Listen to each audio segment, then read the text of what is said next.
Question number 1 अच्छी क्यों बड़लाट समय भारत में प्रत्नतत्व विभाग स्थापित होता।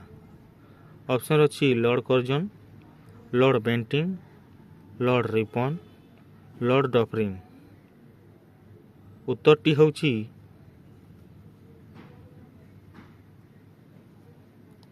Lord Curzon. लॉर्ड कर्जन को समय रे भारत में प्रत्नतत्व विभाग स्थापित होता। 2 नंबर क्वेश्चन अच्छी प्राचीन भारत इतिहास रचना पई उपादान भावे अभिलेख बा खोदित लेख गुड़िक है धर्मीय साहित्य, वैदेशिक विवरणी, लौकिक साहित्य बा प्रत्नतात्विक उपादान। उत्तरटी होची प्रत्नतात्विक उपादान। प्राचीन भारत इतिहास रचना पई उपादान भावे प्रत्नतात्विक उपादान गुड़िक निया जाइछि। 3 नंबर क्वेश्चन अच्छी एपिग्राफ रो अर्थ कौन। ऑप्शन अच्छी प्राचीन मुद्रार अनुध्यान, शिलालेखर अनुध्यान, साहित्य कृतिर अनुध्यान, प्राचीन भग्नावशेषर अनुध्यान। उत्तरटी होची शिलालेखर अनुध्यान।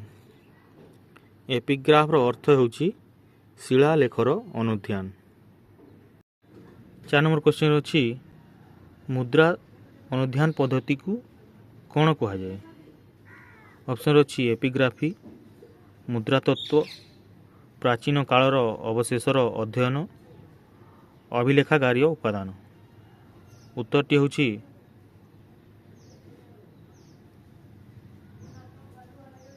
मुद्रा तत्व।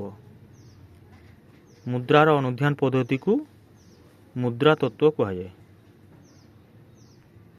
5 नंबर क्वेश्चन अच्छी भारतर प्राचीनतम मुद्रा रूपे क्यों मुद्रा को ग्रहण करा जाए। ऑप्शन अच्छी मौर्य जुगर छापायुक्त मुद्रा, गुप्त जुगर मुद्रा, कुषाण जुगर मुद्रा किंबा इंडो ग्रीक मुद्रा। उत्तरटी होची मौर्य जुगर छापायुक्त मुद्रा को भारतर प्राचीनतम मुद्रा रूपे ग्रहण करा जाए। नेक्स्ट 6 नंबर क्वेश्चन अच्छी खारवेल हाथीगुंफा शिलालेख केउठारे अच्छी। ऑप्शन अच्छी धौलीगिरी पहाड़, ललितगिरी पहाड़, उदयगिरी पहाड़ बा शिशुपालगढ़ पहाड़। उत्तरटी होची उदयगिरी पहाड़। आमे जो कहू भुवनेश्वर थिबा खंडगिरी उदयगिरी जो कहू से उदयगिरी पहाड़ उपर अच्छी खारवेल हाथीगुंफा शिलालेख।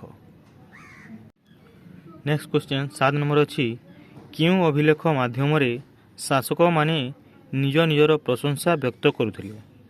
ऑप्शन अच्छी स्मारक अभिलेख, धार्मिक अभिलेख, आज्ञापत्र अभिलेख बा प्रशंसा व्यंजक अभिलेख।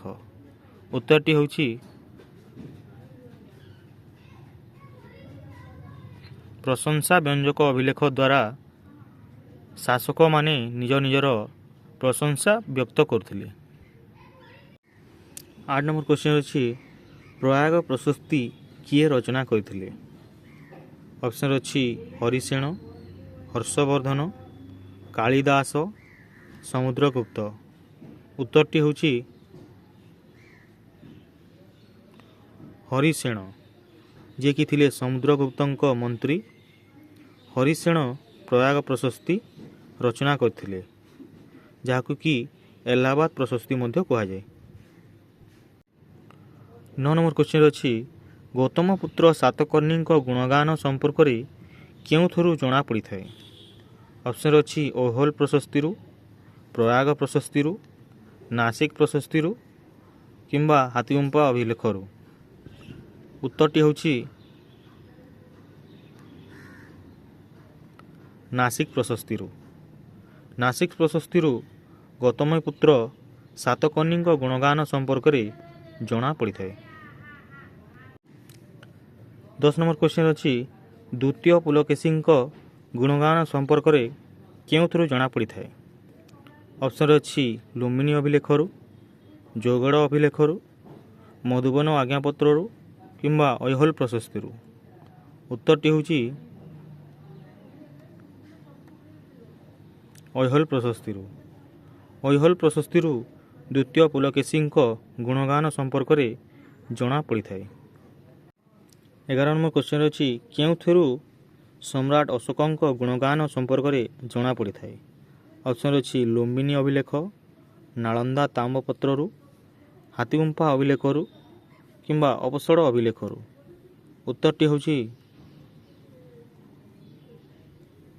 ଲୁମ୍ବିନୀ ଅଭିଲେଖରୁ ସମ୍ରାଟ ଅଶୋକଙ୍କ ଗୁଣଗାନ ସମ୍ପର୍କରେ ଜଣାପଡ଼ିଥାଏ। 12 ନମ୍ବର କ୍ୱେଶ୍ଚନ୍ ଅଛି ଗିର୍ନାର ପ୍ରସ୍ତର ଅଭିଲେଖରୁ କେଉଁ ଶାସକଙ୍କ ସମ୍ପର୍କରେ ଜଣାପଡ଼ିଥାଏ? ଅପସନ୍ରେ ଅଛି ଖାରବେଳ, ଅଶୋକ, ହର୍ଷ, ରୁଦ୍ରଦାମନ। ଉତ୍ତରଟି ହେଉଛି ରୁଦ୍ରଦାମନ। ଗିର୍ନାର ପ୍ରସ୍ତର ଅଭିଲେଖରୁ ରୁଦ୍ରଦାମନ ଶାସକଙ୍କ ସମ୍ପର୍କରେ ଜଣାପଡ଼ିଥାଏ। 13 ନମ୍ବର କ୍ୱେଶ୍ଚନ୍ ଅଛି ଅପସଡ଼ ଅଭିଲେଖରୁ କାହା ସମ୍ପର୍କରେ ସବିଶେଷ ତଥ୍ୟ ଜଣାପଡ଼ିଥାଏ? ଅପସନ୍ ଅଛି ସମୁଦ୍ରଗୁପ୍ତଙ୍କ ସମ୍ପର୍କରେ, ଦ୍ୱିତୀୟ ପୁଲକେଶୀଙ୍କ ସମ୍ପର୍କରେ, ଆଦିତ୍ୟ ସେନଙ୍କ ସମ୍ପର୍କରେ କିମ୍ବା କନିଷ୍ଠଙ୍କ ସମ୍ପର୍କରେ। ଉତ୍ତରଟି ହେଉଛି ଆଦିତ୍ୟ ସେନଙ୍କ ସମ୍ପର୍କରେ ଅପସଡ଼ ଅଭିଲେଖରୁ ସବିଶେଷ ତଥ୍ୟ ଜଣାପଡ଼ିଥାଏ। 14 ନମ୍ବର କ୍ୱେଶ୍ଚନ୍ ଅଛି କେଉଁ ଶାସକ ନୂତନ ମୁଦ୍ରାନୀତି ପ୍ରଣୟନ କରିଥିଲେ? ଅପସନ୍ରେ ଅଛି ଆଲାଉଦ୍ଦିନ ଖିଲଜି, ମହମ୍ମଦ ବିନ୍ ତୋଗଲକ, ଇଲତୁତମିଶ, କୁତବୁଦ୍ଦିନ ଆଇବାକ। ଉତ୍ତର ହେଉଛି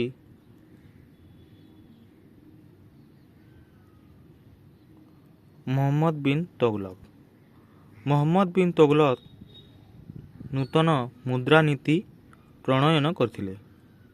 15 ନମ୍ବର କ୍ୱେଶ୍ଚନ୍ ଅଛି ବୟଣାର ସଞ୍ଚିତ ମୁଦ୍ରା କେଉଁ ଯୁଗର ବାଣିଜ୍ୟିକ ଅବନତି ବା ପତନ ଉପରେ ବିଶେଷ ଆଲୋକପାତ କରିଥାଏ?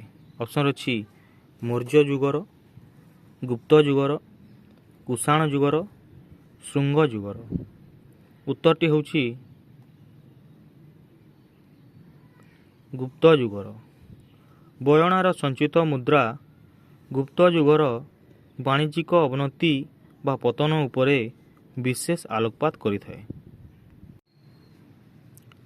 16 ନମ୍ବର କ୍ୱେଶ୍ଚନ୍ ଅଛି କେଉଁ ପଦ୍ଧତିରୁ ଅତୀତ ମଣିଷମାନେ ବ୍ୟବହାର କରୁଥିବା ଖାଦ୍ୟଶସ୍ୟ ଏବଂ ଖାଦ୍ୟ ପଦାର୍ଥ ସମ୍ପର୍କରେ ଜାଣି ହୋଇଥାଏ? ଅପସନ୍ରେ ଅଛି ପରାଗ ବିଶ୍ଳେଷଣ ଦ୍ୱାରା, ଦୂର ସମ୍ବେଦୀ ଦ୍ୱାରା, ସାମୁଦ୍ରିକ ପ୍ରତ୍ନତତ୍ତ୍ୱ ଦ୍ୱାରା, ଆକାଶମାର୍ଗର ପଟ୍ଟଚିତ୍ର ଦ୍ୱାରା। ଉତ୍ତରଟି ହେଉଛି ପରାଗ ବିଶ୍ଳେଷଣ ଦ୍ୱାରା। ପରାଗ ବିଶ୍ଳେଷଣ ପଦ୍ଧତି ଦ୍ୱାରା ଅତୀତର ମଣିଷମାନେ ବ୍ୟବହାର କରୁଥିବା ଖାଦ୍ୟଶସ୍ୟ ଏବଂ ଖାଦ୍ୟ ପଦାର୍ଥ ସମ୍ପର୍କରେ ଜାଣି ହୋଇଥାଏ। 17 ନମ୍ବର କ୍ୱେଶ୍ଚନ୍ ଅଛି ଭାରଭୂତ ଏବଂ ସାଞ୍ଚିର ସ୍ଥାପତ୍ୟ କେଉଁ ସମୟର କଳା ଓ ସ୍ଥାପତ୍ୟର ଜ୍ୱଳନ୍ତ ନିଦର୍ଶନ? ଅପସନ୍ ଅଛି ଶୁଙ୍ଗ, ସାତବାହନମାନଙ୍କ, ମୌର୍ଯ୍ୟମାନଙ୍କର। ଉତ୍ତରଟି ହେଉଛି ଶୁଙ୍ଗମାନଙ୍କ ସମୟର। ଭାରଭୂତ ଏବଂ ସାଞ୍ଚିର ସ୍ଥାପତ୍ୟ ଶୁଙ୍ଗମାନଙ୍କ ସମୟର କଳା ଓ ସ୍ଥାପତ୍ୟର ଜ୍ୱଳନ୍ତ ନିଦର୍ଶନ ହୁଏ। 18 ନମ୍ବର ପ୍ରଶ୍ନ ଅଛି କେଉଁ ଯୁଗରେ ସର୍ବପ୍ରଥମେ ପ୍ରସ୍ତର ଖୋଦିତ ହୋଇ କଳା ଓ ସ୍ଥାପତ୍ୟର ବିକାଶ ହୋଇଥିଲା? ଅପସନ୍ ଅଛି ମୌର୍ଯ୍ୟ ଯୁଗ, ଗୁପ୍ତ ଯୁଗ, ସାତବାହନ ଯୁଗ ବା କୁଷାଣ ଯୁଗ। ଉତ୍ତରଟି ହେଉଛି ମୌର୍ଯ୍ୟ ଯୁଗ। ମୌର୍ଯ୍ୟ ଯୁଗରେ ସର୍ବପ୍ରଥମେ ପ୍ରସ୍ତର ଖୋଦିତ ହୋଇ କଳା ଓ ସ୍ଥାପତ୍ୟର ବିକାଶ ହୋଇଥିଲା। 19 ନମ୍ବର କ୍ୱେଶ୍ଚନ୍ ଅଛି ଦଶାବତାର ମନ୍ଦିର କେଉଁଠାରେ ଅଛି? ଅପସନ୍ ଅଛି ଝାନ୍ସୀ ଠାରେ, ମଥୁରା ଠାରେ, ସାରନାଥ ଠାରେ ବା ଦେଓଗଡ଼ ଠାରେ। ଉତ୍ତରଟି ହେଉଛି ଦେଓଗଡ଼ ଠାରେ। ଦଶାବତାର ମନ୍ଦିର ଦେଓଗଡ଼ ଠାରେ ଅବସ୍ଥିତ। 20 ନମ୍ବର କ୍ୱେଶ୍ଚନ୍ ଅଛି ମାମଲାପୁରମ୍ ଠାରେ ପ୍ରସ୍ତର କଟାଯାଇ ନିର୍ମିତ ହୋଇଥିବା ମନ୍ଦିର କେଉଁ ରାଜବଂଶର ଶ୍ରେଷ୍ଠ ନିଦର୍ଶନ ଅଟେ? ଅପସନ୍ ଅଛି ପଲ୍ଲବମାନଙ୍କର, ପାଣ୍ଡବମାନଙ୍କର, ଚେରମାନଙ୍କର, ଚୋଳମାନଙ୍କର। ଉତ୍ତରଟି ହେଉଛି ପଲ୍ଲବମାନଙ୍କର। ମାମଲାପୁରମ୍ ଠାରେ ପ୍ରସ୍ତର କଟାଯାଇ ନିର୍ମିତ ହୋଇଥିବା ମନ୍ଦିର ପଲ୍ଲବ ରାଜବଂଶର ଶ୍ରେଷ୍ଠ ନିଦର୍ଶନ ଅଟେ। 21 ନମ୍ବର କ୍ୱେଶ୍ଚନ୍ ଅଛି ତାଞ୍ଜୋରର ସ୍ଥାପତ୍ୟ କେଉଁ ସଂସ୍କୃତିର ଏକ ପ୍ରକୃଷ୍ଟ ଉଦାହରଣ ଅଟେ? ଅପସନ୍ ଅଛି ଚୋଳମାନଙ୍କର, ପାଣ୍ଡ୍ୟମାନଙ୍କର, ହଳାୟମାନଙ୍କର, ଚେରମାନଙ୍କର। ଉତ୍ତର ହେଉଛି ଚୋଳମାନଙ୍କର। ତାଞ୍ଜୋର ସ୍ଥାପତ୍ୟ ଚୋଳମାନଙ୍କର ଏକ ସଂସ୍କୃତିର ଏକ ପ୍ରକୃଷ୍ଟ ଉଦାହରଣ ଅଟେ। 22 ନମ୍ବର କ୍ୱେଶ୍ଚନ୍ ଅଛି କେଉଁ ବେଦଟି ସର୍ବପ୍ରାଚୀନ ବେଦ ଅଟେ? ଅପସନ୍ରେ ଅଛି ଋଗ୍ବେଦ, ସାମବେଦ, ଯଜୁର୍ବେଦ ବା ଅଥର୍ବ ବେଦ। ଉତ୍ତରଟି ହେଉଛି ଋଗ୍ବେଦ। ଋଗ୍ବେଦ ହେଉଛି ସର୍ବପ୍ରାଚୀନ ବେଦ।